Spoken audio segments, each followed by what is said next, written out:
Taped from New Jersey, it's the SNL Nerds, the show where two comics from New Jersey nerd out about Saturday Night Live. I'm your co-host, Darren Patterson. And I'm your co-host, John Trumbull. Happy Thanksgiving, John Trumbull. Happy Thanksgiving, sir. Hey, happy Thanksgiving to you and yours.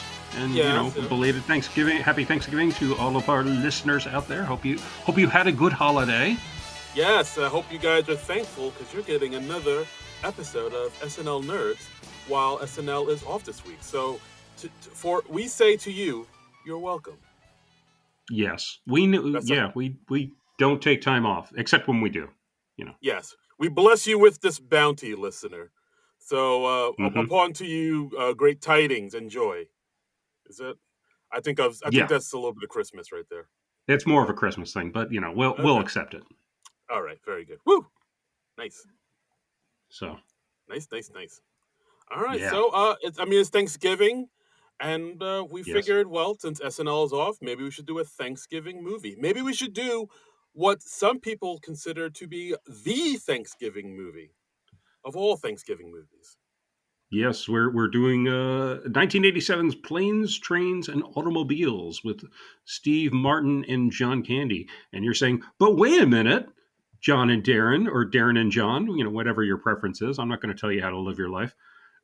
That movie doesn't have an SNL alum. And yes, it does, I say. You don't know what you're talking about, hypothetical listener I just made up in my head. Yeah, it actually has Michael McKean in it for 90 seconds.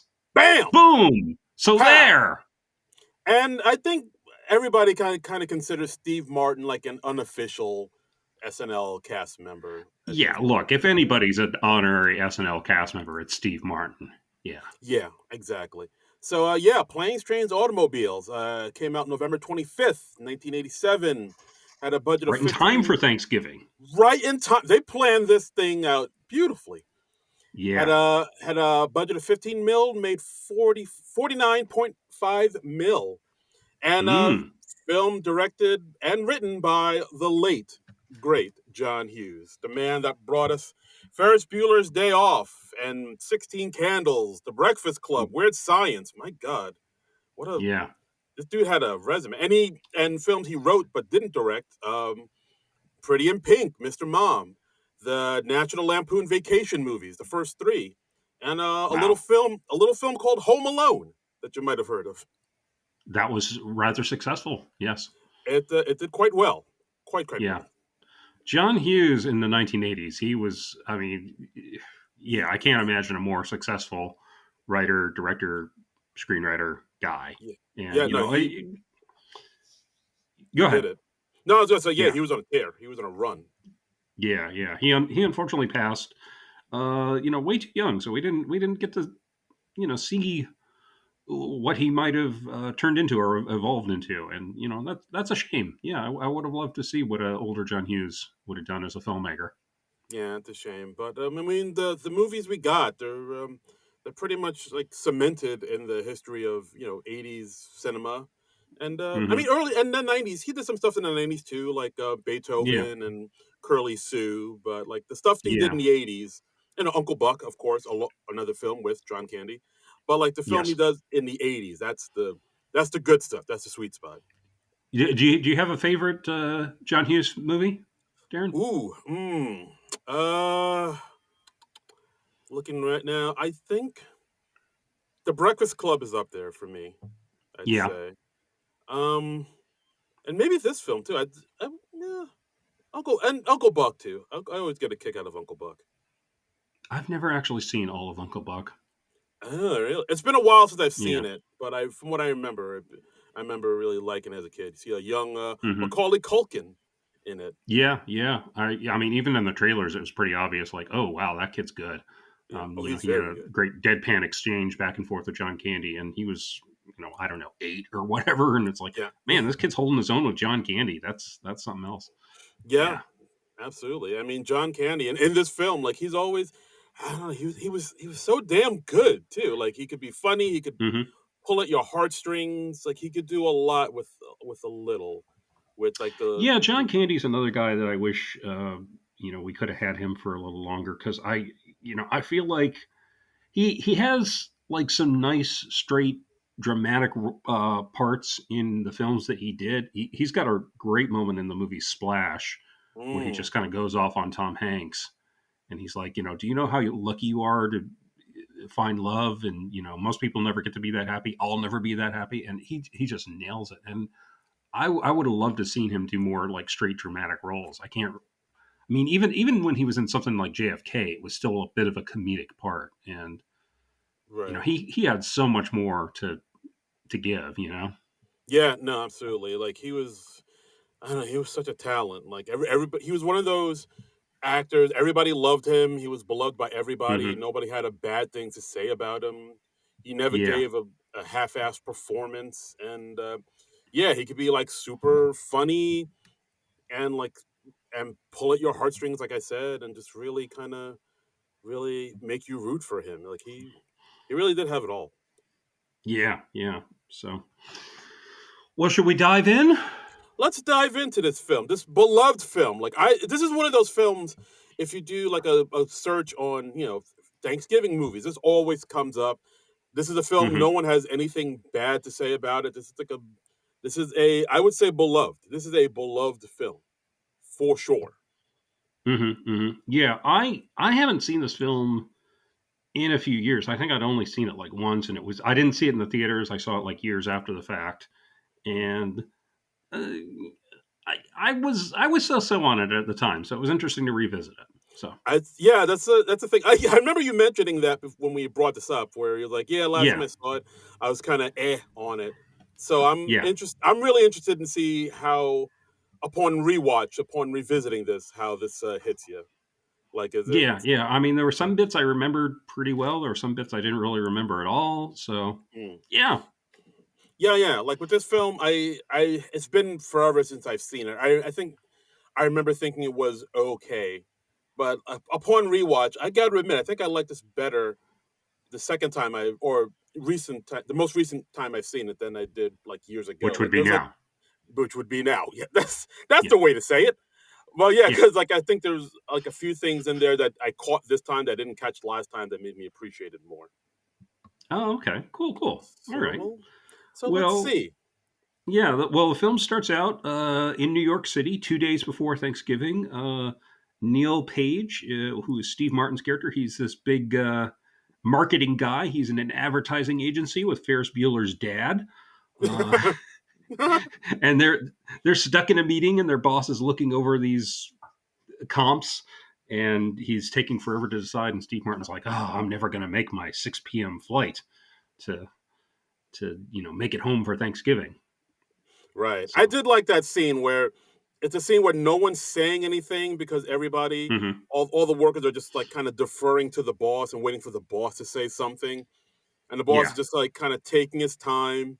I do like the point where it looks like he's about to say something, then literally everybody leans in to see what he's going uh to huh, say, and he is like just kind of plays with his glasses, and he just goes back to looking at this at the at the work.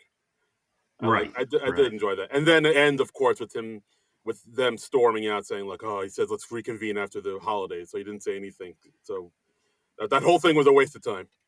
yeah, yeah. And I'm likely going to miss my flight unless I really hustle to the airport. And so, Right. and Steve Martin, he's like, "Oh crap, I forgot my gloves. Oh well, I'm going to be in the cab and then the airport and then the plane. I'm not going to need them. I'll just be outside for seconds." Ha ha! Foreshadowing. Um, Foreshadowing. Fool. yeah. So Uh, and so he gets out to the street. He's trying to hail a cab, and it's really tough because everybody's trying to make it home for the holiday. And he finally sees a cab, and it's like down the street. He has to run to get it, and then across the street he sees none other than Kevin Bacon, who also sees the cab and sees Steve Martin, and he's like, I'm gonna narrow my eyes, and I'm gonna outrace Steve Martin, and I'm gonna reach him at that cab. yeah, I totally So forgot. I totally forgot Kevin Bacon was in this thing. Because yeah, apparently, like Kevin Bacon had just done the movie "She's Having a Baby" with John Hughes, ah, and he really enjoyed working with John Hughes in that, so he agreed to do this cameo role in the movie for just for fun, out of friendship for John Hughes. So yeah, nice. Yeah, because like he has no lines in it. He's literally just yeah, running down to catch a cab before Steve Martin gets there. And Steve Martin character Neil, he's about to get it, but he trips over something, falls in the street, um, Right. and Kevin Bacon gets the cab, and then Steve Martin, we Yeah. find out he tripped over this huge steamer trunk, which Right. belongs to John Candy's character, Del Griffith. Yeah. Yeah. And I like the bit where Steve Martin's trying to outrace Kevin Bacon because nobody can run funnier than Steve Martin. He has a Yeah. really good comedic run. Yeah, exactly. Like it's him, like he's Yeah. flailing his arms about, carrying a briefcase and the coat and everything. Like, Hmm. oh, the cab! I need to get there. Like it's Yeah. make Yeah. he makes running funny. Yes, yes. He is. I mean, I would put Steve Martin up against any other comedic runners out there. Like, yeah, Tom Cruise. Yeah, no, Yeah, Steve Martin's way funnier. no, he's sprinting, Um, but yes, yeah, yeah, and so Kevin Bacon snags that cab and drives off with it. Gives Steve Martin a little salute, and Steve Martin finds another cab, and there's somebody else who's already got it, and he's like, "Look, I'll give you $10 for the cab," and the guy, because the guy's an asshole, he's like, "Oh well." How about 50? And then Steve Martin's like, okay, fine, 50. And he's like, well, if you can pay 50, you can pay 75 yes, because he's a dick. Um, yeah. and And while this is going on, somebody is mhm, taking the cab that they're haggling over, and right. we don't see his face yet, but we see him put that huge steamer trunk that Steve Martin just tripped over in the trunk of the cab, and he hops in the back seat and he takes off. And we by then Yeah. we know it's Dell.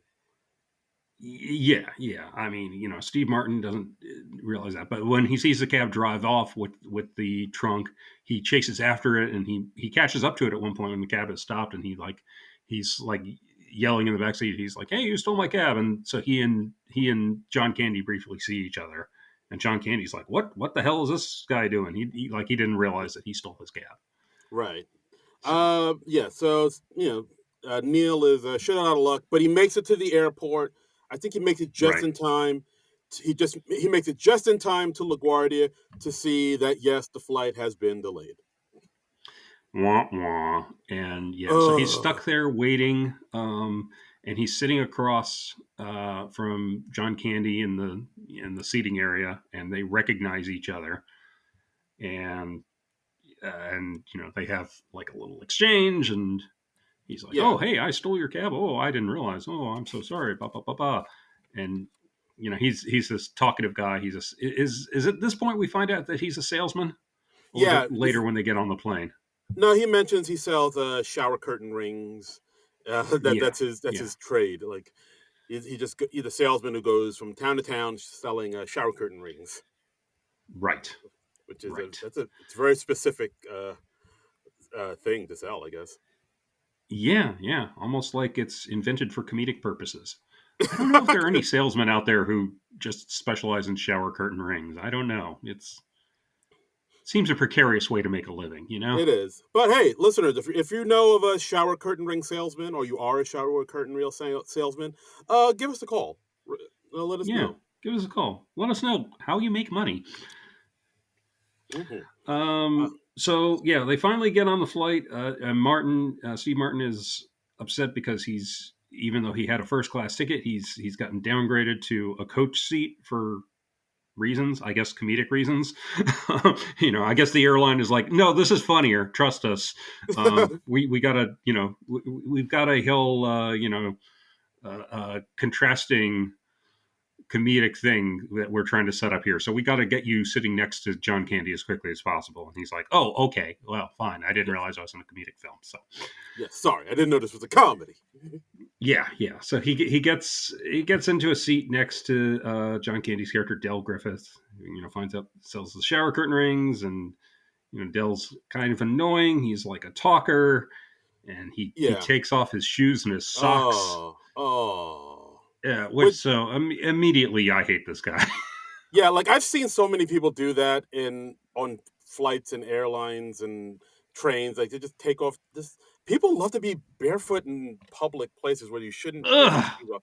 I don't Oh, it is the know. most disgusting thing, especially like when they take their shoes off and their socks off, and then they put their feet up on the seats, and ugh, Yeah, like yuck. if it's not the beach or a pool, keep your shoes on, please. No one wants to Yeah, see your no one wants to see your exactly. bunions.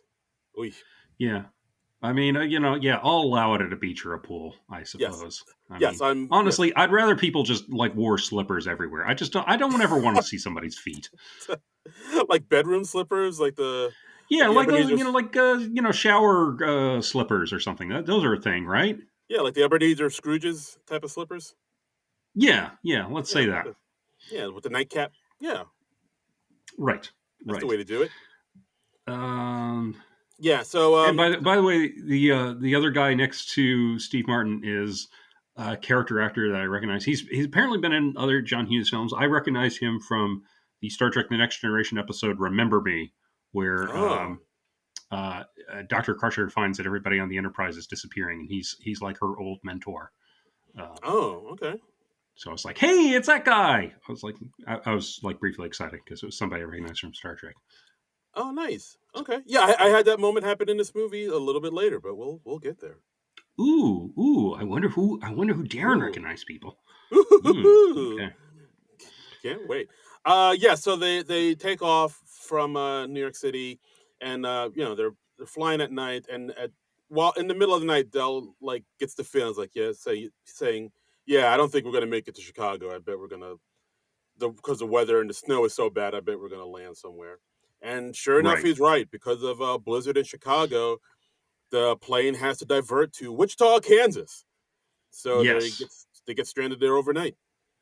Yeah, and apparently this really happened to John Hughes. He was like flying from New York to Chicago, or trying to, and his flight was diverted to Wichita, Kansas, Oh, because really? of a snowstorm, and it actually like took him 5 days to get home. So it was even worse than what's portrayed in this movie, where it's only like a 2 day thing. Damn. Wait, so did he say how what did he do? Did he like rent a car and drive it, or did he just like wait in the airport? Or It was. I think it was like close to what happened in this movie, but it was like exaggerated for comedic purposes. okay. There was a good oral history over on Vanity Fair, um, by Jason Bailey, and it was I posted it on the SNL Nerds account over on Blue Sky, which is SNL Nerds dot uh, B Sky Social dot social, and yeah, and it tells like a lot of the behind the scenes of this film. It's great stuff. Yeah, highly Oh recommend wow. that. All right, fantastic. Check it out, guys. Check that out. Yeah. All right. So, Yeah. but yeah, yeah. So anyway, it was a comedy of errors for John Hughes to get home. So that Oh boy. inspired this movie, and he just like pitched it to an executive, and then like a few days later, the movie is like in production. And John Hughes, like, because he was a really fast writer apparently, or he could write a really fast first draft. He wrote the first draft in like 2 or 3 days, which is Wow. amazing. Yeah. Really? That Hmm. okay. Wow. I'm lucky if I can get through like a page and a half in 2 3 days. But wow. All right. Yeah, yeah, that's something else. I mean, because he just kind of had it all in his head, so he just all came out. And then he did a lot of rewrites, of course, and he encouraged actors to improvise and stuff like that. So the movie changed quite a bit. It like was reshaped quite a bit in the journey. Oh So wow. Okay. Sounds good. I can't wait to hear more about this. Yeah. yeah, so So they're stranded in Wichita.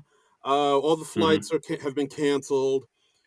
right, So Neil calls his house, like tells his wife, like, "Yeah, I'm not gonna, I'm stuck in Wichita. It's gonna be a while before I can get home." And then right, Dell says, "Oh, hey, I while you were making the call to your wife, I was able to snag a room in an inn. Do you want to right. come with me? I know the guy, the manager of the hotel. I can see if I can get you a room or something at the inn." Right, And because Dell is a traveling salesman. He's very experienced at travel. He knows all the ins and outs. He knows all the tricks. He knows like lots of right. people around the country, and yeah, there are no other hotels available. So Neil reluctantly agrees to join Dell at his hotel. He's like, I know the guy. He can get you another room. Right, because So like I think Neil sees his options are to sleep at the airport. He looks and sees like a guy like snuggled up next to a garbage can, and he's like, "Yeah, yeah, yeah, I think I'm gonna go with this guy." And also a nice yeah, little cameo, Ben Stein as one of the airport workers telling everybody that the flight's canceled. Yeah, yeah. This wasn't too long after Ferris Bueller's Day Off, where Ben Stein had Mm, the Bueller role. So yeah, so Ben right, Stein was right. just kind of working character actor at this point, Absolutely. So, and yeah, yeah, so the two of them, they get into a cab, this tricked out red cab by this guy named Doobie, who drives them yeah. off to this inn, which it looks a little kind of maybe not the best kept of motels. We'll say Little sketchy, little sketchy. little They sketchy. get there. When they're at the desk, Neil and Dell accidentally switch credit cards. Yes, So they're diners clubs cards. yeah, yeah. Do they So still make those? you know, I don't know. I don't know. Odd. I haven't heard anything about Diners Club cards in forever, so Okay, I don't it's been a know. minute. It's been a minute. But yeah, so like they accidentally switch their cards. They go and they see, oh, they only have one room left, so they both go into Right. this one room. There's only one bed in there, uh, Oh, and it looks a little like, oh no, I might have to yeah, and share a it's not bed. a big bed. It's not like a queen size. I think it's just like a double or a twin. Yeah, So, it's a little snug. I do like the one joke where like they both of them were kind of noticing that there's only one bed in this room, and no one wants to. Neither mhm. one of them want to say anything because it's like so awkward. So then John Yeah, Candy says, "Oh, so do you want to take a shower?" And Steve goes, "No, no, I don't." And it's like, "No, no, no, no. Like you, I'll take a shower first, and then you shower." And it's like, "Oh, yeah, okay, yeah, yeah, all right," yeah, because yeah. he just met this And Steve guy. And, Martin's yeah, and Steve Martin gets in the shower, and he runs out of water in the shower at one point, and then when he finally gets out of the shower, he sees that Dell has already been in the bathroom and like messed up the bathroom, used up all the towels, and he's got like one washcloth to dry himself off, and he has to basically hike across the room to get it. yeah, I'll admit that's kind of a dick move. Like you got to leave him. That is I'm a dick getting move. bored of That's him. very inconsiderate. Yeah, I was, at this point, it's like 20 minutes into the film, and I'm like, I'm already getting a little sick of Dell. It can be a fine line between a character that the other characters find annoying and somebody the audience finds annoying, and I feel like this movie crossed that line a couple times. Interesting. So a lot of times I'm sincerely finding John Candy's character obnoxious, which Okay, ain't, all right. ain't great, you know? No, I hear you. I hear you. It ain't great, but yeah. So yeah, while like you said, while Steve Martin's in the shower, Dell drinking beers on a vibrating bed. I guess you put money in Yeah, those little coin machines. I guess that used to be a thing back in the day where we put some change in the bed and it vibrates, for her pleasure or yeah, whatnot. yeah, Big old sexy time. And of course, when you put beers on something that shakes, hey, guess what? The beers yeah. explode, and so now Yeah, Steve. that was actually like that's mentioned in dialogue, but apparently there was an actual deleted scene where that happens. And there was originally like a 3 hour cut of this film, Oh and wow. they had a scene where Dell ordered pizza and a 6 pack of beer using money he took out of Neil's wallet, and he Oh. only gives the delivery guy a $1 tip. And it says here on IMDb, the delivery boy hangs around the motel lobby, then returns to break into their room to rob them. The break in remains in the final cut, but without the context of who it Oh. is, making it seem like he is a random burglar. Neil reluctantly eats pizza, even though he had asked for a salad, which the pizza place didn't have, according to Dell. So yeah, they get Oh. they get robbed in their hotel room overnight, and it's not as random as it seems in the finished movie. So, but Yeah. Yeah, that actually would have been better. That would have given. I mean, yeah, yeah. People can break into hotel rooms and steal shit, but like the fact that he was the pizza guy and he just wants to yeah, like, you know, you know, get some vengeance and like steals his hmm money. That that does make the story a little bit better. I thought. Yeah, maybe it just took up too much time, or maybe it made Dell seem too unsympathetic. I don't know. I mean, at this point in the movie, Steve Martin, he's like pretty fed up with, and he goes on a big rant against Yeah. John Candy, and he's like, hey, you've been just driving me nuts for the whole day we've been together. You're telling all these stories that have no point, and Yes. They're not and even it's amusing accidentally. Accidentally. yeah, yeah. I mean, he really lays into the guy, and and you can see that John Candy's kind of taken aback, and he's like, "Well, hey, my wife likes me, I like me, my customers like me, and he's like, maybe this is a you problem." Yeah, like the two of them are kind of at odds at this point, and Yeah, yeah, yeah, but then we, like you said, like they go to sleep and they get robbed by the dude, and yeah, then we probably get one of the most iconic scenes where they wake up and the two of them are like spooning in bed yeah, together, yeah. and Yeah, John Candy's got his arm around Steve Martin. Steve Martin's like holding John Candy's hand, and he wakes up and he's like, "Hey, where's your hand? Oh, around your shoulder. Where's your other hand? Between two pillows. Those aren't pillows." ah, Yeah, and yeah, and they get up, and we have to have a little gay panic because it's yeah. an '80s movie. Yeah. Oh, football, football. You see the Bears playing Yeah, did you see that football. game the other night? Hell of a game, Oh, hell of a game. yeah. Yeah, Oh, ah. yeah. They may as well just like flash no homo on the screen. Oh God. Yeah, exactly. I like girls. I like women. Arr. um, Yeah. So then the two of them are at a diner eating, and I did like the one point where yeah, Steve Martin calls his wife, telling him the situation, and the wife says, "Oh wait, right. you spent the night with a guy that you just met? Are you crazy?" And then he says, "Well, Yeah, not yet, but I'm getting there." yeah, yeah.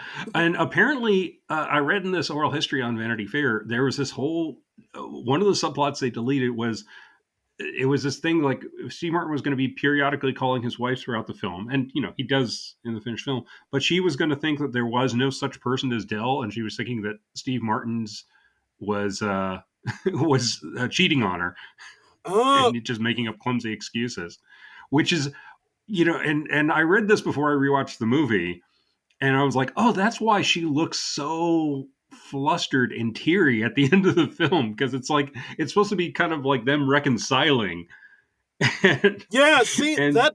Wow, I didn't know that. yeah, so when Steve Martin finally makes it home, they have like this big touching reunion, and I'm like, oh, that's why that's shot that way. Okay, Yeah. See, now that you mentioned that, yeah, that would have made the ending hit a lot harder if they left that in. yeah, They really should have left that in. yeah, yeah. Yeah, but they talked to the actress, and she was like, "Well, look, the movie was too long, and who are you going to cut? Steve Martin and John Candy, or me? You're going to cut me, you know." Yeah, I So suppose so. Yeah, but yeah, and I can see why they made the cuts they did, because that sounds like that would cut out pretty easily, because the story's not really about that. It would have been good. It sounds like it would have upped the stakes a little, but yeah, no, absolutely, it would have. That's a bummer. Wow. yeah, All right, so yeah, so they're at the diner. They're both of them realize that they been robbed. They have no money. right. Yeah, Um, Steve Martin's lost 700. Candy has lost 263. And wow, both of them are traveling with a lot of money, a lot of that's cash on hand. Yeah, that's a good amount of cashola. But for some reason, the I guess what they said, like the robber was like small time because they didn't take their credit cards, so they can Right, charge their way home. They found out that the airplanes are still grounded; they're not taking off. So they figure out, right. well, let's go by train. We can hop on a Yeah, train. The guy Gus who runs the hotel, I know him. He'll have his son drive us to the nearest train station. We'll take the train back home to Chicago. right. Yeah. And, when they're talking about like, oh, we'll charge our way home, Steve Martin says, like, oh, I have a Visa card and I have the Diners Club card, I think. And I'm like, Yes. really? Somebody in Steve Martin's tax bracket who travels first class, he doesn't have more than a Visa card on him? Yeah, I guess. I just thought that was a little weird. I was like, I thought people like that usually had two or three credit cards on them. You Oh, have like the Visa, you have the Mastercard, you have the American Express, yeah. and Amex Black. I don't know. I just thought that was a little weird. Maybe it was a, a plot contrivance for the movie. I don't know. I don't know how people in the '80s rolled. Yeah, that's So true. I mean, I'm broke as hell. I have three credit cards. yeah, yeah. You know, I'm just out here balling. So yeah. Uh, yeah. Anyway. So they wait for Gus's son to come pick them up, and he comes in a pickup Hmm. truck. And this is where I saw the.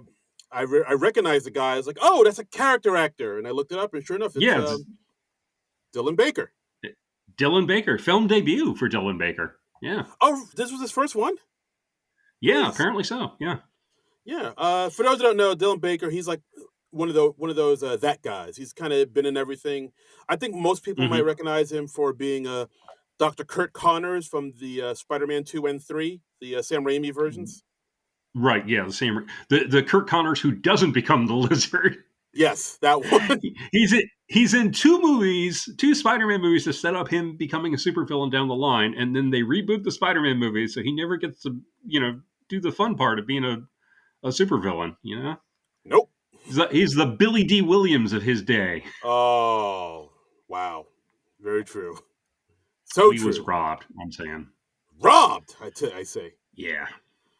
But yeah, so they noticed like it's a pickup truck, and so Yeah. but he wants them to ride in the back of the pickup truck, and so Right. he has his wife with him to help pick with the steamer trunk, and they're like, no, no, no, we can get the steamer trunk, but he's like, no, it's okay. She's short and skinny, but she's strong.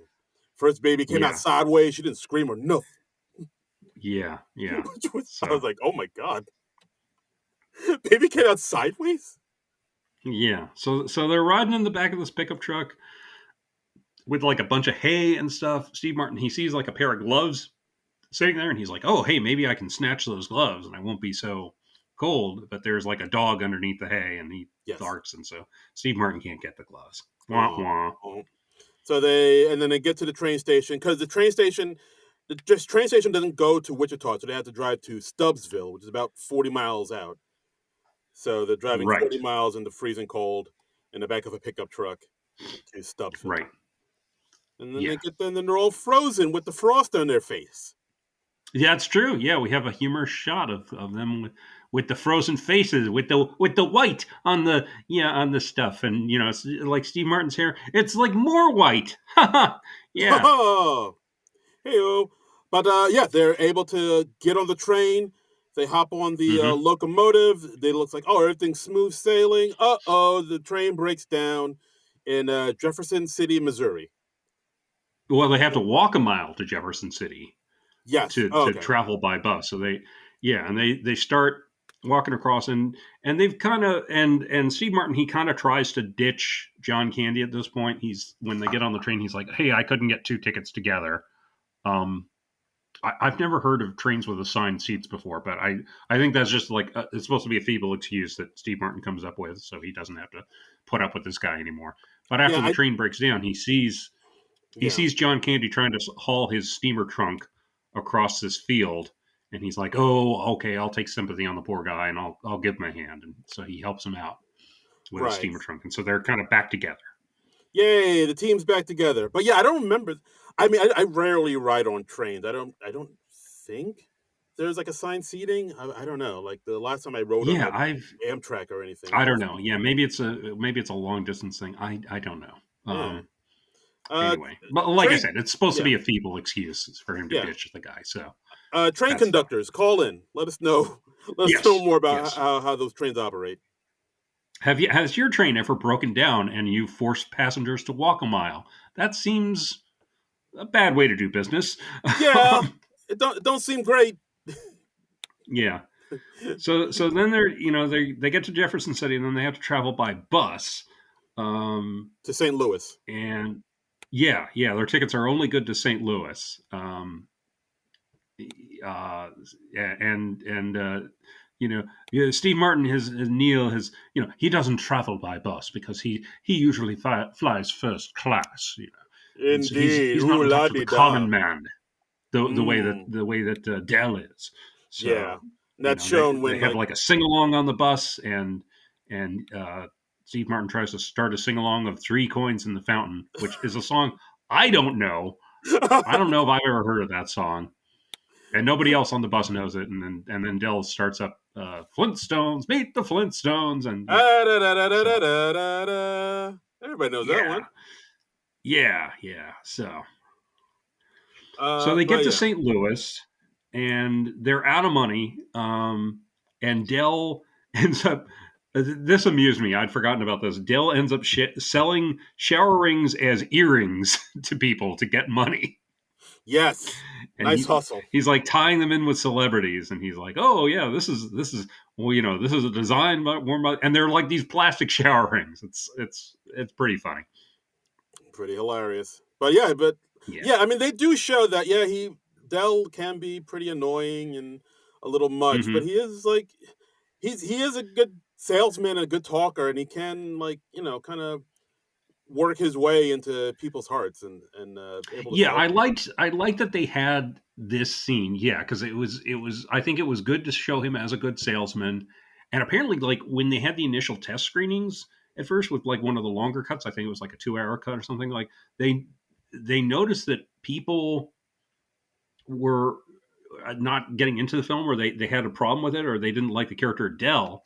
And it took them a while to realize what the issue was. And they finally realized, like, oh, we cut out this earlier scene where Dell offers to pay his share of the travel. And Mm, because they cut that out, everybody was like, oh, this guy's just a freeloader.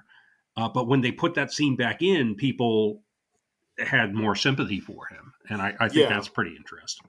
Yeah, I think that's aliens So, because it can come across that like Dell is kind of a mooch or he's just trying to, hustle Neil in any ways. But like it is right. important to show that like no, I'm a I have money. I'm a capable human being. I can pay my way. Like I'm not trying to Yeah. scam you. Like it could come across Yeah. that Yeah. Dell's trying to scam him in some way. But that was a smart Yeah, thing they because put in. I think it's important for the movie that Dell not seem malicious. He's annoying, but Yes, he's not trying to be. He's not trying to be an asshole the way, like, say that guy was with the cab at the beginning. yes, absolutely. Dell's just kind of uh, just a little irritating. Right. He's a lot to take, He is. but He has a lot to take. But yeah, he's able to make some money and the two of mhm, them, the two guys, Dell and Neil, they have breakfast at a diner, and right, they talk about, oh my god, I've been away so long from my wife. Dell says, yeah, I haven't been yeah, home in years, and like the two of them kind of yeah, bond a little bit, and then that's where Neil's like, hey, I think again we should go our separate ways. Like right, I'm just kind of holding you back. And I think we'd get to Chicago quicker if we just kind of go our separate ways, and you can tell right. Dell's kind of bummed out by that too. He's a little hurt. He was enjoying having a buddy. He liked having a Yeah. travel buddy. Yeah. Um, One little friend. so then we kind of follow Steve Martin for a while, and we see him, like, he gets off an airport shuttle to where his rental car is supposed to be, and he gets there, and the parking spot is empty, and the shuttle has already gone back, so he has to hike all the way back to the Mm. airport, like across the highway and down an embankment, and Yeah. I was like, how far away is this rental car from the airport? Damn. well, I mean, a lot of times, yeah, it is a good distance, so I can see how they had the shuttle, but yeah, it's kind of weird that he couldn't Yeah. reach the airport more easily, but again, comedic purposes. Yeah, yeah. Um, So he so gets to so he like finally gets in. He like loses his hat, and he when he finally gets into the airport, his shoes are all caked over with like mud and snow, and it's he's in bad shape. not good. So yeah, he gets to the Not car good. rental place. Who's at the front desk? Edie McClurg from The great Edie McClurg, yeah, great yeah. great character actress. Yeah, Absolutely, from Ferris she's Bueller. yeah, he's a righteous dude. Um, yeah, and I remember her from Different Strokes. She was like the maid on Different Strokes in the later seasons. Oh, nice. Um, Okay. yeah, just great character actress. I mean, she's played like the wacky neighbor on a sitcom or two. I'm sure. I feel I she can't was like remember on what like sitcoms, but I feel like she was on like maybe Small Wonder. Was she on that, or maybe I'm thinking really, about was something else? she okay? I Okay, I'm gonna look it up now because it's gonna I don't know. drive me I think mad. she's also in the Elvira movie. The what was that movie that Elvira made in the '80s where she goes to a small town? Oh, Mistress of the Dark. Uh, Mistress of the Dark. Yeah, she's like the lady who campaigns against Elvira in that. Yeah, Elvira. I mean, I'm sure she's got like a list of credits a mile long. I'm sure. Let me see. She did a voiceover in Wreck It Ralph. Uh, Okay. Eating Raoul. Uh, I remember her in one of the very special episodes of Different Strokes where Arnold and his little brother. He had like a little redheaded brother in the later seasons when Mr. D remarried. Oh Because yeah. I guess Gary Coleman was getting a little too old, and they were friends with like this street performer lady, and she has an epileptic seizure in front of them, and they're like really scared because they don't know what it's all about, and they're like, oh, well, and then they learn about epilepsy, and then there's a scene where the two of them start making fun of the lady behind her back, and Oh. Ian McClurg's character she like explodes and she's like, I have epilepsy. And and we all learn a little lesson about We, epilepsy and how we we should all not be mean to people with epilepsy, I guess. yeah. So So, we all learned a lesson, didn't we, kids? that was a valuable lesson I learned from Edie McClurg in Yeah, the yeah. 80s. And I don't think I've been mean to a person with epilepsy since. So it worked. I mean, before that, all bets were off. I mean, Yeah, because just you were a real dick. yeah, just constantly mocking people with epilepsy left and right. And um, I mean, and since then, I maybe been mean to like one or two, Hmm. but it wasn't because they had epilepsy. No, because they It were was real just because assholes. I'm a dick. Yes. Yeah, yeah. I was blaming it on them, but you're blaming it on yourself. Oh Oh wow, no. It turns out I'm actually an asshole. That's something else I've wow. learned about myself. I'm an Um, asshole. Uh, all right, yeah. So she was in Different Strokes. She was what else did you see? Episode of Moonlighting, Back to School, Mr. Mom, Carrie. She was in the movie Carrie for a little bit. wow. Mr. Belvedere. Oh, she was in Small Wonder. That's what I thought. Um, Okay. she's I never having a. watched Small Wonders, so I remember watching it when I was a kid because there was nothing else on. I was like, all right, okay. No this will judgment. No judgment. this will eat up my time. Elvira, she's having a baby. Yeah, yeah. And then she did like a lot of voiceover work. Fantastic. Yeah, and this is I think one of the iconic scenes of the movie where Steve Martin, he's had to walk all the way back here in the snow, and he slipped down, he's lost his hat, and he's just like, look, I am fucking fed up. I've been in this fucking and I didn't have you didn't have my fucking car that I fucking paid for and a fucking blah, blah, blah. Yeah, And she's like, do you have your rental agreement? And he's like, no, I threw it away. And she goes, well, then you're fucked. yeah. He comes in hot.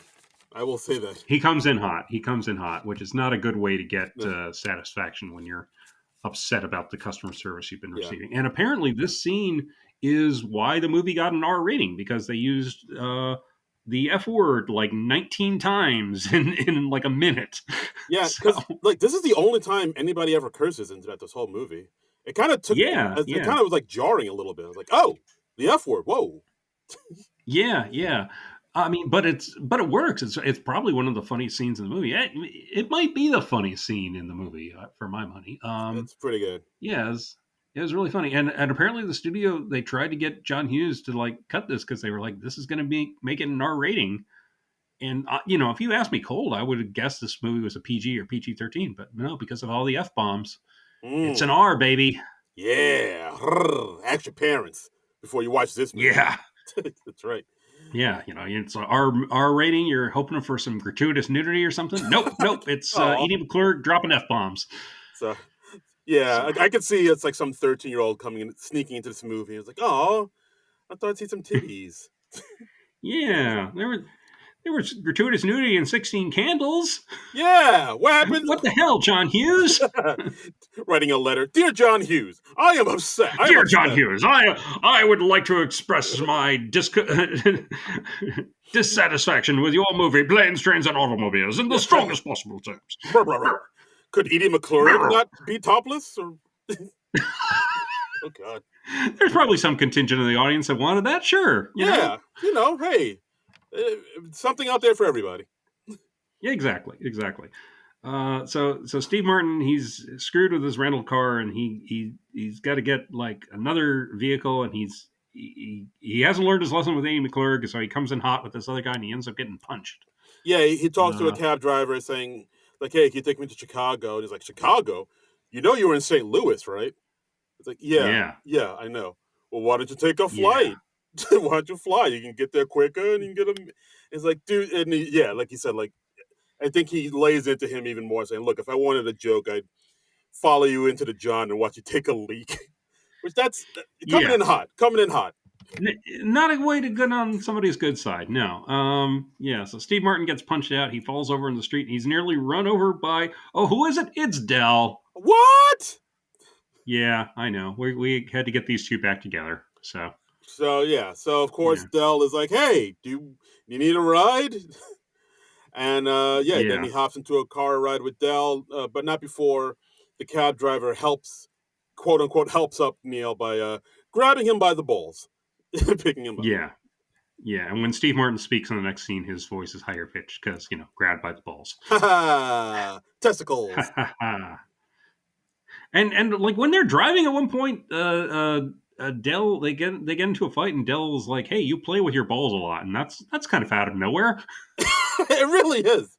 It's like, why are you watching me play with my balls? Yeah. Yeah, how do you know? It's not. I mean, that's not. Yeah, how do you know it's a lot? Like, I feel like there's How much everybody. is too much? How much is too much? Viewers, call in. Yeah, like an hour, 2 hours. Is that too much? Did I I reveal too much mean, about myself? yeah. I mean, how much should you be doing it during the typical travel Yeah. time? What is the optimum Like amount of 15 ball? minutes out of every hour? Is that too Yeah, much? yeah, exactly. Let us know. How long do you play with your balls, listeners? Yeah. Yeah. What? Well, no. Please don't let us know that. I No, don't want to know that. actually, you know what? I take that back. Please don't. No, no. Yeah, Yeah, you're yeah. right. You're right, Actually, Joe. whatever the amount is that you're playing with your balls or somebody else's balls, that's great. Oh That's the God. perfect amount. Yeah. Oh, now we're talking double dribble. Now we're talking about playing with other people's Yes. balls. Yeah. Yeah. Oh wow. All right. Hey, you just keep on doing whatever you're doing. You're killing it. Yes, right. keep, keep playing with them balls. Yeah. So Anyway, so they're driving, and they're in their vehicle. It's kind of like the car from National Lampoon's Vacation. I It's thought, like the green yeah, car with the wood paneling on the side. yeah, I thought that must have been like an intentional nod to Vacation. Like it had to have been. I feel like it was, yeah, because it's a similar movie in that there's all sorts of travel mishaps and stuff, and yeah, so Exactly. I So feel like it was at least a semi homage, and they're both John Hughes movies, so yeah, absolutely. So the two of them, they're driving to Chicago. They take turns right, driving through the night. At one point, right, Neil is taking a nap and sleeping, while John right, Candy's character Dell, he smokes.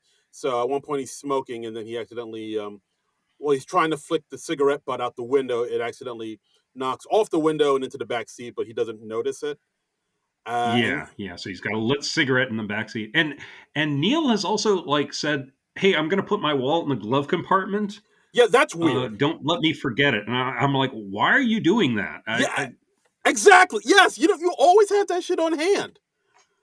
Like, why would you do like I don't get that. That's just asking for trouble, man. you really are? He Yeah, may as well have just said, "Hey, I got to put my wallet in the glove compartment for comedic purposes later on because something catastrophic is going to happen to my wallet. I'm going to forget it, or something is going to happen to the vehicle, and we'll all have a good laugh."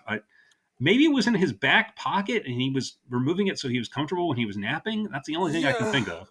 yeah. I guess. I mean, still, you should like put it in But like like your put it in your coat pocket. yes, your You breast know? pocket, some front pocket. Just have that shit on you at all times. Like you still don't know Yeah, Bell that well to just be okay with yeah. him You with just leaving your wallet around with him. I don't leave my wallet around my just family members. That's right. That's right. I've tried to steal Darren's wallet several times, Right. and he never lets me in alone in the same room as his wallet. And it's been 6 years. That's a little suspicious at this point. Yep. Never. Like And I he have like a chain on my wallet, like those Zoot Suit guys did back in the days. I'm like that. yeah, yeah. You're like a '90s dude with the Yes, wallet chain. It's that's right. I have the yeah, wallet chain. I have my Jinko jeans. I have yeah. my Stussy shirt and Vans. Yeah, that's how I dress. That's right. That's right. So, and yeah, so John Candy, he's like dancing around to the Ray Charles song, "The Mess Around," Mm, and he's trying to take his coat off while he's driving, and his coat gets caught in the car seat. And at yeah, one point, like both sleeves are caught in the car seat, so he doesn't have either hand on the wheel, and he's trying to drive with his knees, and it's yeah, and Steve Martin's asleep for all this. yeah. At that point, I was like, just pull over and fucking get your jacket off the caught off the chair. Don't try to drive with your knees and like on Yeah, icy roads. Don't be a hero. yeah. Just but And because he's driving erratically, he ends up like they spin out, and then John Candy is inadvertently driving the wrong way down the highway. He's driving on the wrong side of the highway. yeah, because like I think they get off, like they spin off and exit, and like he gets freaked out. But yeah, Steve Yeah, Martin's like, "What happens?" Like, "Oh no, we almost hit a deer, but it's fine."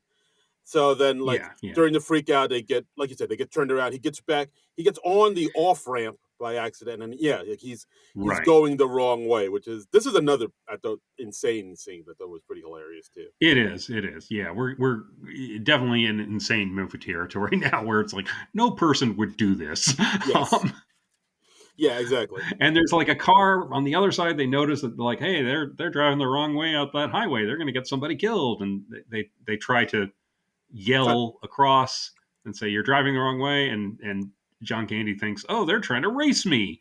yeah. And then like Steve Martin wakes up and he says he tries to hear them and they're screaming, "You're going the wrong way!" And then then John Kennedy's like, "Ah, he's drunk. How does he know which way we're going?" Yeah, how does he know we're going to Chicago? Yeah, it's like, "Hey, you're right. How Yeah, does he know we're going?" Yeah, he's drunk. yeah, And then yeah, of course it's and not until two 16-wheelers come barreling down towards them that they right. realize what they mean. And they go in between these two semis, and the car's scraping. There's sparks all on either side of them, and then they finally pull over, and the car's Yeah. the car's wrecked. It's still drivable, but it's really really beat up. I do like when they And go between the two trucks. Like you see them yeah, kind of turn to skeletons for like oh briefly one point. yeah, Because yeah, and we have John Candy as the devil for like a few seconds. yeah, Steve Martin looks at John Candy and he's like like laughing, dressed as the devil, like ah, like it turns into like Yeah, Pee Wee's Big Adventure for a minute. it's a weird surreal touch in the movie. It's very unexpected because there isn't really any other gags quite like that in the movie. It's funky. Yeah, I'd forgotten that. Yeah, no, that's pretty hilarious.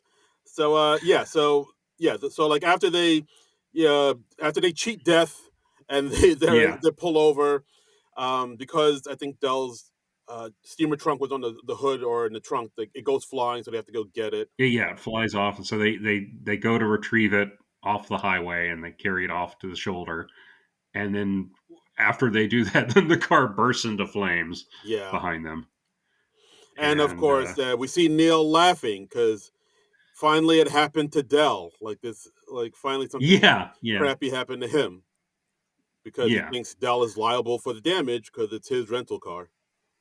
Yeah, yeah, and I like that. That was a neat sort of bonding moment between them, and we do see that a bit of a friendship has formed at this point. So I think that was a good moment. Right. They're both sincerely laughing at their misfortune, and I'd kind of forgotten that. And that was a nice bit. Right. But then that's when Neil confesses, or Dell rather, confesses that Yeah, actually, because Neil asked him, like, how did you rent this car? And he's like, oh, yeah, I gave the guy, like, some shower curtain rings. And Neil's like, you can't rent a car with shower curtain rings. That don't add up. And then Dale right, confesses that, like, well, actually, somehow your diner's card ended up in my wallet. So I used that right. to rent the car, and I was gonna pay you back as soon as we got to Chicago. So I Yeah, just the but you car, never gave me your address, and right? yeah, So as it turns out, uh, then Dell tells Neil, like, I actually did put the card back in your wallet, but then you put your wallet back in the car, so it's in there now. it's been burned up. Yeah, so Womp womp. we see them finally pulling up the car, and the car has been just like half burned. There's like no roof on the thing anymore. It's basically just a frame, above the hood. Yeah, Um, it's like Mad Max style car. yeah, yeah, like the seats are just like metal frames, and like their hands are like half fused to the dash and the steering wheel, Yeah, and I think the car is even still smoking. it is. It is. There's smoke coming from there, freshly barbecued. Yeah, yeah. So they stop off at this motel, this real sketchy looking motel, and and they try to search the room. Steve Martin's credit cards are all burned. Yeah. They won't accept him. So he's like, I have, the room is like 42.50. And Steve Martin's like, I have $17 and I will give you my watch. And he gets a hotel room. He gets a hotel room. John Candy does not have the money. He's got like $2 and he's like, and I have a Seiko. and and the desk clerk isn't going to take that. So Steve Martin eventually takes sympathy on John Candy, who's just sitting out in the car in the cold. And he's like, okay, you can come in my room and stay here. So Yeah. So he takes pity on him, but then the two of them bond about and over yeah. drinks, talking about their Yeah, journey, and and there's also, we maybe shouldn't skip over. There's also a nice scene where like John Candy's doing sort of like a monologue to his wife Marie, yeah, and talking about like, oh, I pissed this guy off. I came on too strong, and it's I always yeah, do that, and that's yeah. I yeah, I get it. I mean, that's more stuff they're adding in to just make sure that you don't hate Del Griffin too much, like he doesn't come across as yeah, like too much of a yeah. dick. So Just some yeah, little empathy they're trying to build up for the guy. yeah, exactly. Uh, So Steve Martin lets John Candy in his room. They bond again. They're like getting drunk. They've broken into the bar. They're drinking from those little tiny bottles. I don't know if that's enough alcohol for you to actually get drunk. it's not. Maybe you drink them all. Yeah. You got to drink a lot. You said that with such authority. It sounded like you're speaking Well, from experience there. hey man, my 20s were a wild time. Hey now. um, and but they're and they're kind of laughing at all their misfortune again, and but Steve Martin says like, hey, if nothing else, at the very least, you have a good woman who loves you, Right. and and that and that's everything. That's not nothing. Right. And then you So see like this look on Dell's face where he's like kind of nodding, agreeing, but yeah, he gets a little wistful. Yeah, yeah, and like again, that's like a little hint where like the first time you watch this movie, you may not catch it, but then at the end with the reveal, yeah, you're like, "Oh yeah, he did look like a little off when he mentioned the yeah, wine." yeah.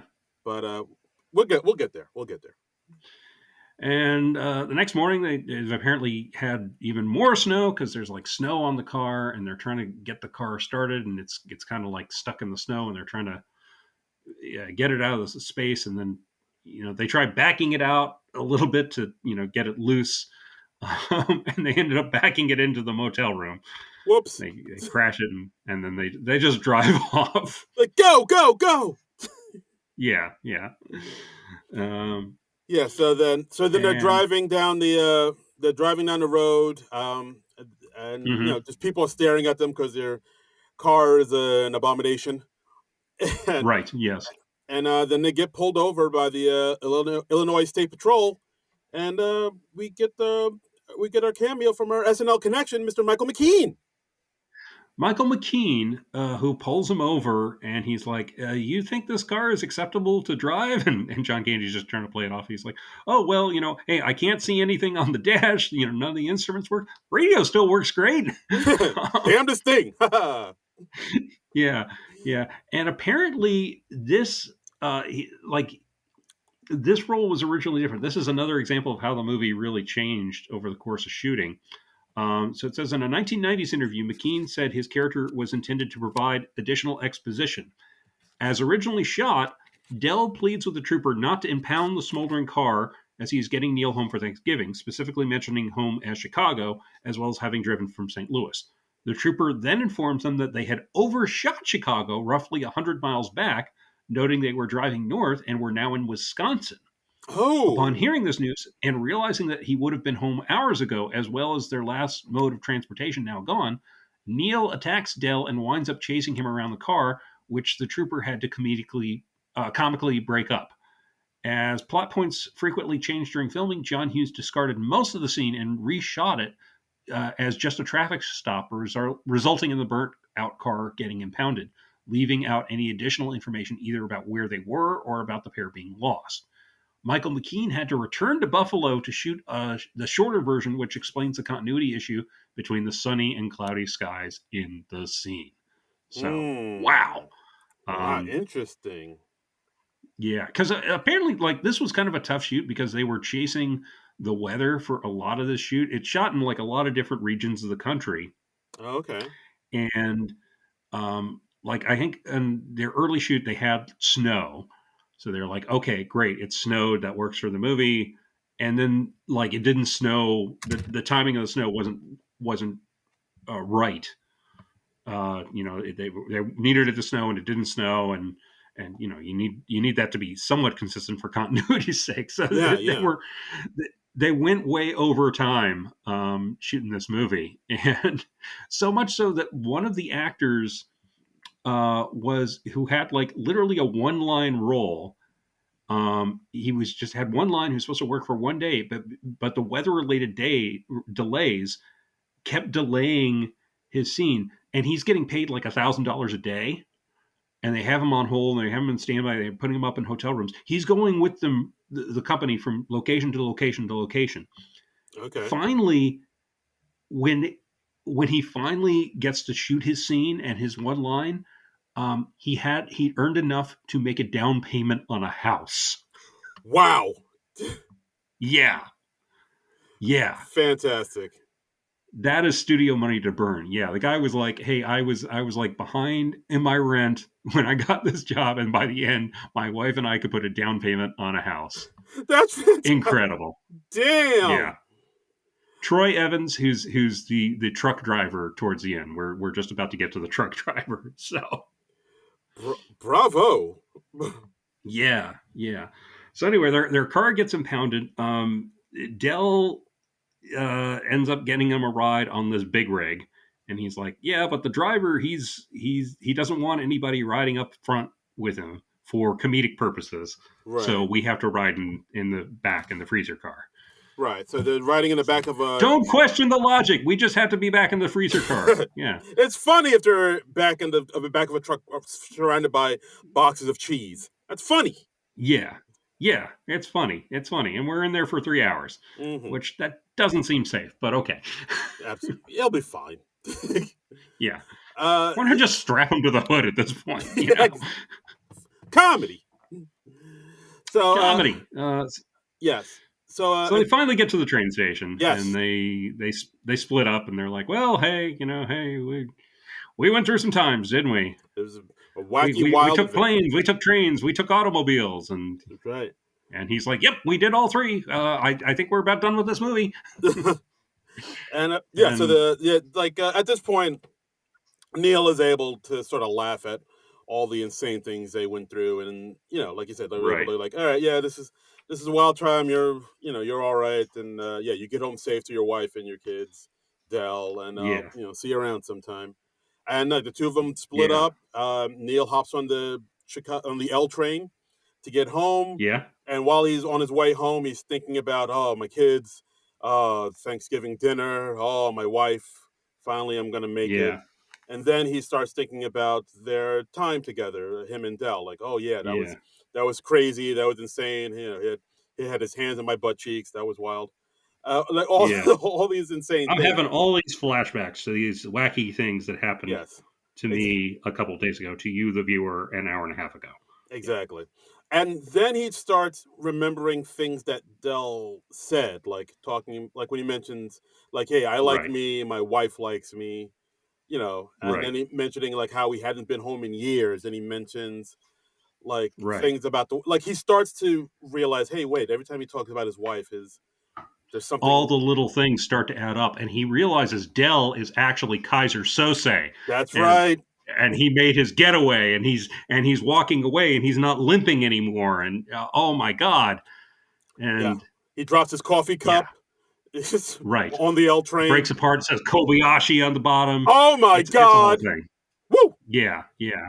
uh And then John Candy just lights a cigarette and gets in a car with Pete Postlethwaite, and he's like, "Ha ha! I'm in right. the wind now. You'll never catch me." Ha uh, ha ha! And wow. I did not see that ending coming. Dude, the first time let's sidetrack. Like, yeah, the first time I saw Usual Suspects and I saw that ending, it blew my Uh-huh. mind. I was like, oh Right, shit. Like, I did not see that coming. right.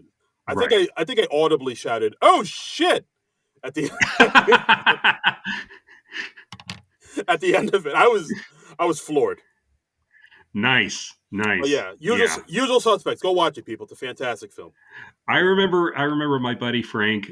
He took me to see The Sixth Sense, and he saw it before I did. He was seeing it again because he liked it so much. And so at the end, when the whole surprise ending comes around, he wasn't looking at the screen. He looked at me so he could see the revelation like click on my face. And apparently, he got his entertainment value out of that. Where I was, because I didn't realize it before I was supposed to, and so at the end when it Mm. finally clicked in, I was like, "Oh my god!" And he was like, "Yay!" And that made him very happy. So that was a nice Hooray! moment. I surprised my Yeah, friend. yeah, Yeah, there's like all those things like in movies where it's like this big surprise ending, yeah. like that. Of course, Vader, I am your father. Spoiler alert, Right. I guess. Like things Yeah. like that, like where you're like, oh Uh, shit, that's incredible. yeah. Yeah. Uh huh. But So that's not the case here. and in Murder on the Orient Express, it turns out that Charles Foster Kane was a sled the entire time. What? Yeah, I know. I know. I think you're gonna say the Orient Express did it. I was like, Yeah. wow, the Well, it train. kind of did. Wow, wow. uh, But yeah, yeah. no, that's not. Dell is not Kaiser Associated. We're just having fun, people. But what happens Oh, is Neil goes back to the train station that he dropped Dell off at. He goes there. He sees Dell is still waiting there. He says, "Dell, what do you? yeah. How come you're not going home?" And Dell Yeah. confesses and says, "I actually don't have a home. My wife actually died 8 years ago."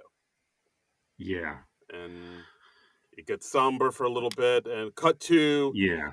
Neil and Dell making their way back to Neil's house, both of them carrying the steamer trunk. Neil invites Dell over to his Right. house for Thanksgiving dinner.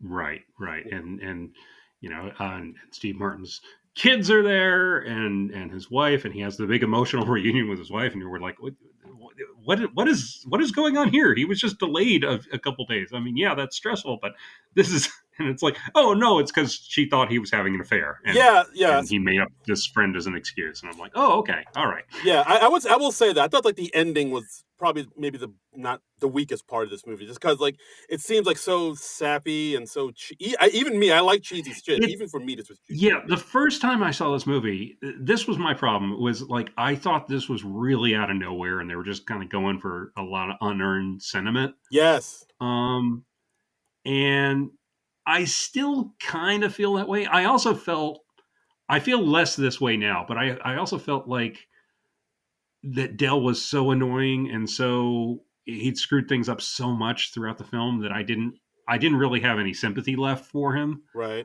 Um, and I feel less that way now, and I can see the foreshadowing more in the movie, but at first I really didn't like the ending because I was just like, oh, we're just going for this sappy stuff out of nowhere. Yeah. While um like somebody singing "Every Time You Go Away," some version that's not the Paul Young version.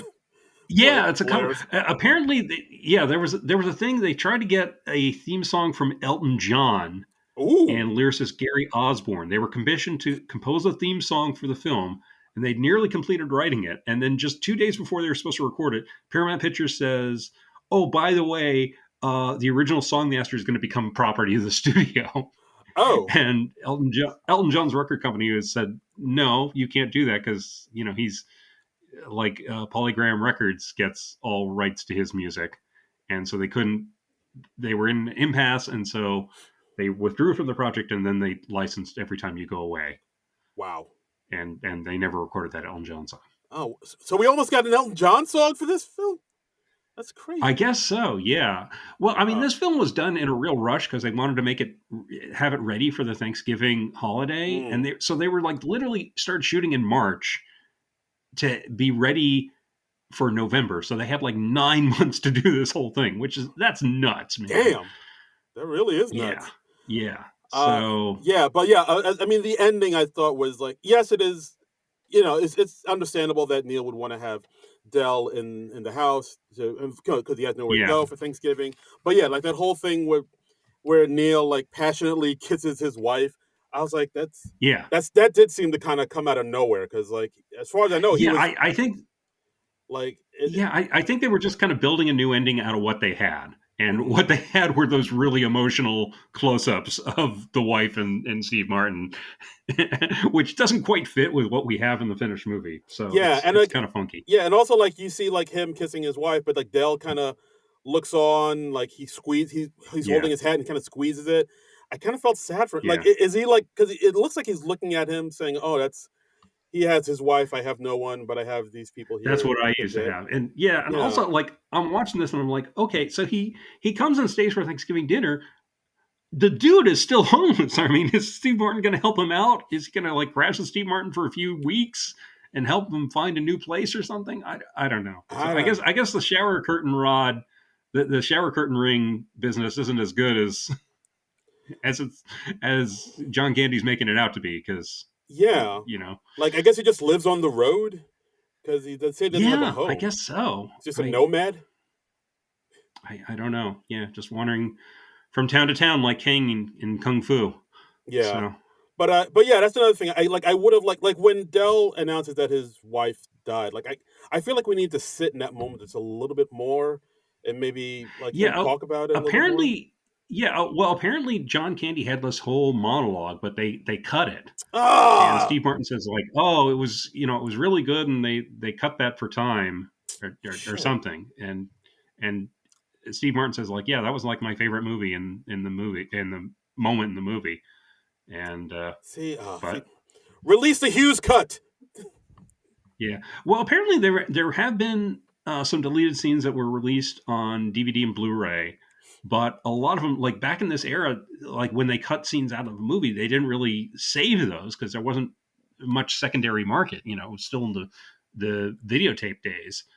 Um, so a lot of these scenes are probably like in the studio, and the film has probably degraded at this point. So Yeah, probably.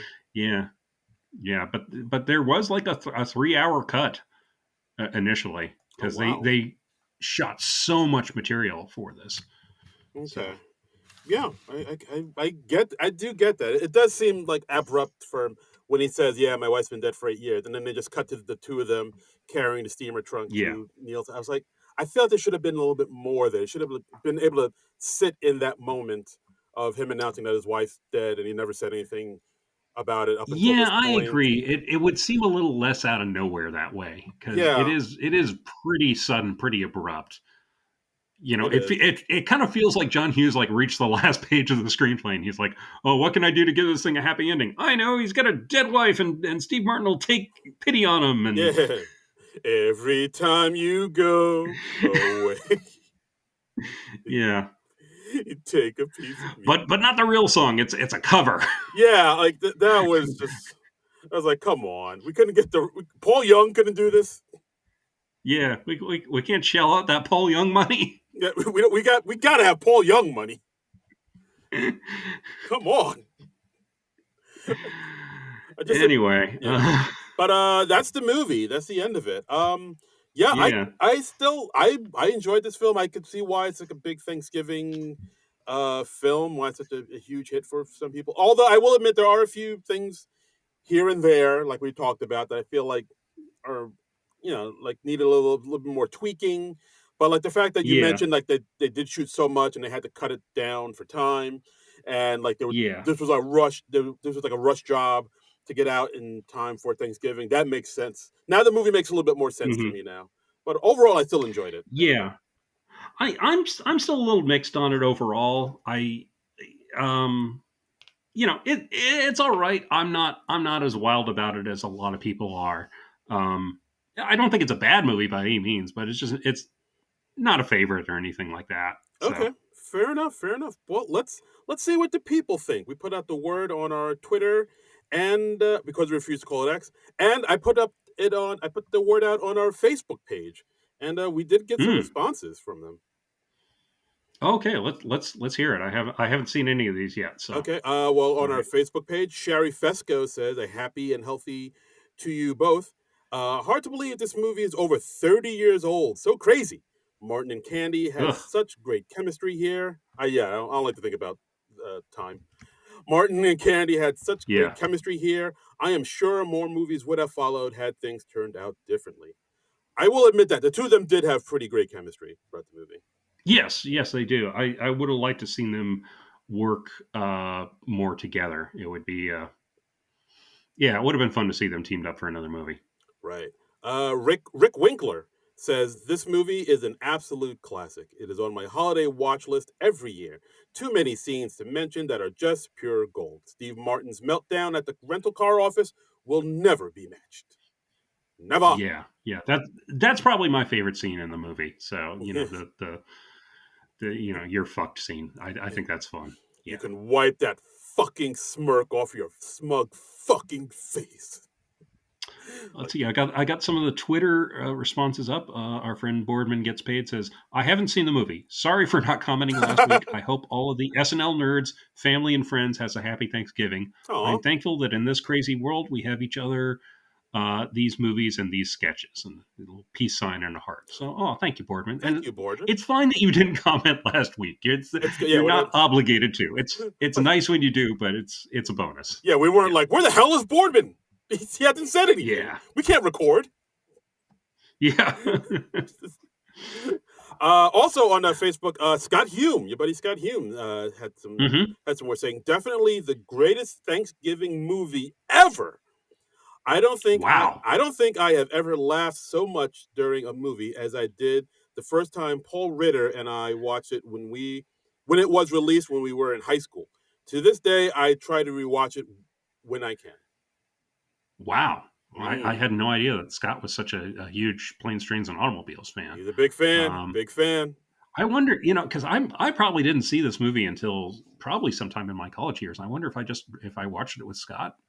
I have no memory of when I first watched this movie, but it was probably on VHS sometime. So, Okay. um, All right, fair enough. Yeah, anyway, I think I saw it on. I mean, when this came out, I was like 10, so I probably yeah, saw it on a VHS or something. yeah. Actually, I mean, come to think of it, yeah, maybe part of the reason I didn't see this in the theaters is because I would have been like 15, and it was an R-rated movie. So, Mm. yeah. You didn't sneak into R-rated movies when you were a youngster? That's a I must yes. have somewhere along the line. I mean, Come I know, on. I know, but I couldn't tell you offhand which ones. I just can only tell you that it One of wasn't planes, trains, and automobiles. maybe one of the Revenge of the Because Nerds or something like that. Something someplace you could. well, look, you got to play that card very carefully because you're a 15-year-old lad, and you want the most bang for your possibly seeing boob money that you can get. So Absolutely, yeah, absolutely. so planes, trains, and automobiles, not a real safe bet for possibly seeing boobs. Absolutely. Like So I remember, like back in the day, yeah, you'd have to like if I remember a movie that came on HBO when I was a kid called Jocks, where it's just like a bunch uh of huh. college kids and having Yeah, fun. from the title there's going to Yeah, be boobs exactly. That's in what that. Yeah, like when I was a young kid. Like, oh, I'm definitely watching Jocks when my parents go to sleep because I'm definitely gonna right, see some right. boobage there. You will watch when you are a teenage boy in the 1980s and you have a cable connection. You will watch the most awful, awful things just in the hope of seeing a little bit of nudity. Yeah, Um, like I think I watched you know, Mannequin, and now I'm googling R-rated movies right? that came out in '87, and yeah, like Yeah, Mannequin. I'm yeah. sure I think Mannequin. I would have thought. I've seen the movie Private School more than any person should. Just because Betsy Russell on a horse. Oh wow, And people who've seen that movie know exactly what I'm talking about, right? hell yeah. Um, and that is not a good movie. It's not like something like Fast Times at Ridgemont High. Yes, it has gratuitous nudity, but it is also a good movie. Besides, something like Private School, not a good movie. Yeah, just here for the boobies. Yeah. Anyway, I don't know why we went on the whole boob tangent, but I okay. all roads lead to boobs. I guess so. I guess so. We are always 12-year-old boys at heart. Hmm. Let's see. I have a few more comments on the Twitter sphere. Techie at Uncle Scrooge DCK says, you want us to laugh, laugh, and cry again? Uh, Mm. yes. That's exactly what we want. That's exactly what we want. That's what any of us want. And lastly, Griffin Porter at Griffin Porter 97 says, best moment of genuine emotion ever in a laugh out loud comedy? I say yes. Oh, well, yeah, Yeah, Griffin has strong feelings on this. So, pretty wow. strong. Yeah, absolutely. Yeah, this movie is beloved. A lot of people love this movie. Yeah, yeah. I don't. like I said, it's never been a beloved favorite for me. I mean, like this is probably the second time I've watched it all the way through. So, you know, All right, fair it's enough. fine. Fair enough. Fair enough. Hopefully, we were hoping this would warm your cold heart, but you know.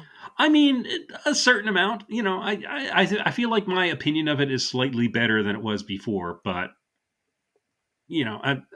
I'm still just so on it at best. All right, I enjoyed this film. Yeah. I'll give it the thumbs up for sure. All right. Yeah. Okay. And that's our episode, guys. Thanks again for listening, as always, to our little podcast. As always, you could follow us on Twitter, because we refuse to call it at SNL Nerds. But give us a follow on Blue You know Sky. what? Don't follow us on Twitter. Follow us on Blue Sky. Follow us on Facebook. Yeah. Wow. All right. We're laying down the I'm not going on Twitter anymore. I'm only going on Twitter to like check these comments. All right. That's it, man. All right. I've moved my operations over to Blue Sky, baby. The gauntlet has been thrown down. Fuck Twitter. Follow us on Blue Sky, and on our that's right, and our Facebook page, of course. And yeah, that's right. We're SNL Nerds at both. Just search for SNL Nerds, and you can follow Darren. Where can folks follow you, Darren? Well, folks can follow me at Darren Credible, DARIN Credible. And you can follow me at Trumbull Comic. That's TRUMBULL and the word comic over at Twitter and Instagram and Facebook and all those fun places. And as always, follow our YouTube page. All this stuff goes up on the YouTubers. And maybe donate to our little Patreon at Non-Productive.com. How about doing that? Why don't you? Yeah, that helps us out.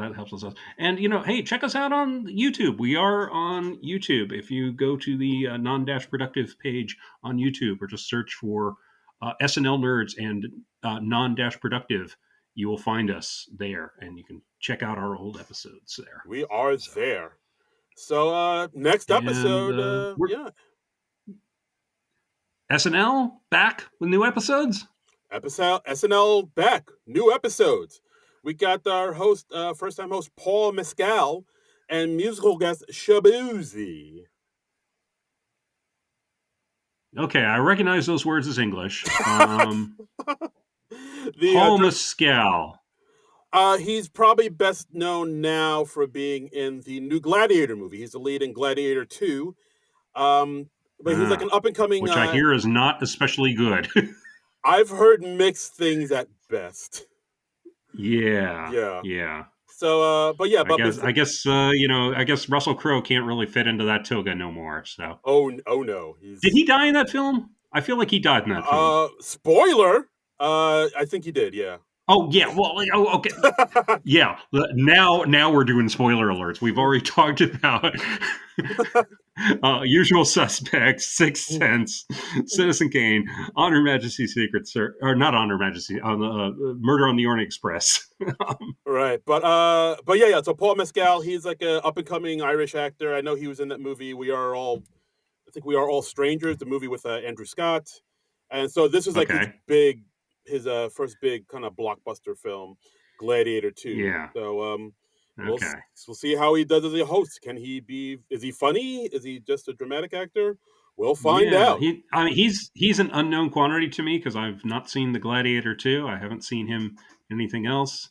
And Shabuzi, I know nothing. So Shabuzi, he's like a country singer / it's like country pop R&B rap type of hybrid. Okay, pick a lane, buddy. It's all four, baby. And he had a song out, the Tipsy song, a bar song that's actually kind of burning up the charts. Like I think it spent like 17 weeks in the top 10 or something like that. It's like a kind of a... Oh, well, that's nice for him. Yeah. Good for you, Shabuzi. Yeah, okay. yeah. Well, I guess we'll be hearing that, so... Yes, well, I mean, it's like his biggest hit, so I'd be surprised if we didn't hear the Tipsy song. But yeah, it's the song spent 19 weeks in the Billboard Hot 100, so it's okay. So it's a big deal. This song, it's a big deal. So well, good for him. All right, Mescal, Shabuzi. We'll see. I don't know what to think. I don't know. You sound thrilled. I really am. I'm so excited. I can't. Can you tell how excited I am? You're so I'm excited. all a tingle. Yeah, you're so excited and you just can't hide it. You're about to lose control. Yeah. And I think you like it. I think I do. We'll find out next week if how much we like it.